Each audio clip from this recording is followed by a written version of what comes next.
What's going on YouTube? This is Destiny Heroic, and I'm back again today with a deck profile. This is going to be my Polaris Great Nature deck. So let's just get right into it. So the reason I wanted to build this deck is because Great Nature doesn't have a whole lot of support, and I was noticing that in tournament play people were always going for the Leopold reverse deck. Putting them obviously onto the invader side of the tournament system, and I wanted to show people that you could still play Great Nature on a defender team. So yeah, so that's in terms of vanguards that are available to the defender side of Great Nature. Polaris is probably one of the better ones currently. At the time of my building this deck, he was probably the best one available. We do have another one coming up in a couple of months, but I'll get into that later. So obviously here's my grade 3 lineup for Chatnoir and for Polaris.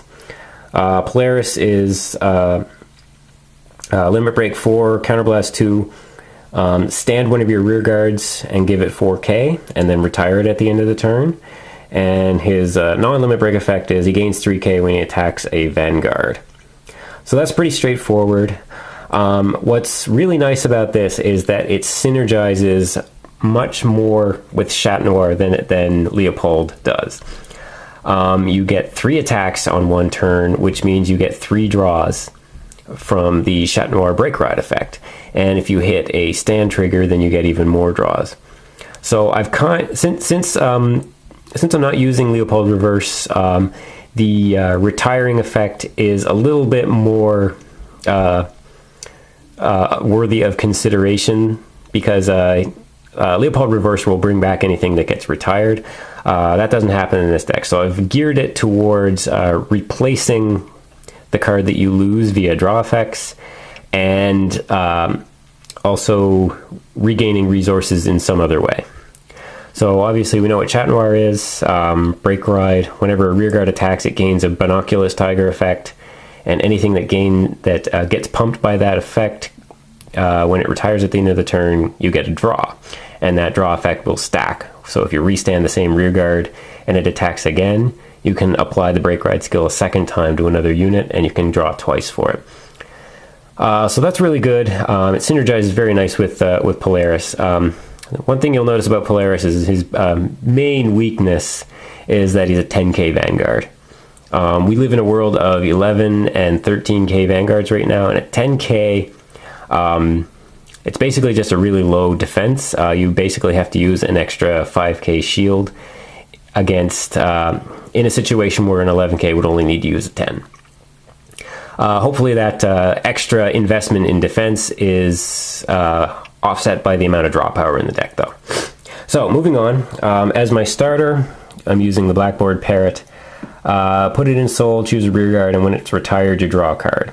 So basically the deck is filled up with as many of these kind of effects as possible, where you gain something when you lose something, so you break even or you draw more cards. In terms of grade 2, Binoculus Tiger at 4. This is the pretty much most important rearguard in the deck. Pump a rearguard by 4 and then retired it at the end of the turn. I know a lot of Great Nature players in the future are going to be wanting these. As of right now, the set that they came in is out of print, so I hope you already have them. So Compass Lion is an 11k. He makes a pretty good rearguard. His drawback is at the end of the turn he's on the field, you have to retire a rearguard. You can retire himself. Obviously, you don't want him to be on the field too long, so he's a prime candidate to restand with Polaris. And if you retire him with a Polaris effect, then you get to skip his own effect of retiring something. So that's why he's here. And to round out the grade 2s, I'm using 4 copies of the grade 2 Hemsuke. Counterblast 1 and replace himself when he retires. If you pair that with a draw, then you're gaining 2 cards by losing 1. So this personifies the kind of exchanges I like to see in this deck. In terms of grade 1s, 2 Monoculus Tigers to fill out the 14 spots. There's not really much to say about this guy. He can be an emergency binoculus in the front row. Like I said, the binoculuses are going to get retired throughout the game, so it's nice to have a 5th and 6th sort of copy available to you. For null guards, obviously. And these 2 cards are really important to the deck. The Duckbill has the same effect as the starter, except it doesn't leave the field. So you choose a rear guard, and when it retires at the end of the turn, you draw a card. So if you do that on a Chatnoir turn, on a Chatnoir break ride turn, or a Polaris limit break restand effect, then you can draw a couple of cards off of chaining a few effects together. So that's pretty good. And I'm using a full 4 copies of Soft Tank Sloth. When he retires in the end phase, you Soul Blast 1 and unflip 2 damage. You need to have this go off at least once during the game in order to keep up the threat of the Polaris. Because Polaris is Counterblast 2, and I've got Hamsukes that are Counterblast of 1. And you really need to keep the damage unflipped in order to keep up the threat. So moving on to triggers. I'm running 6 stand triggers. This is to go along with the Chatnoir break ride turn, where you can draw an extra card if you get an extra attack. And double pumping with a Binoculus Tiger is pretty good, because if you stack the same effect on a single rear guard, it can only retire once.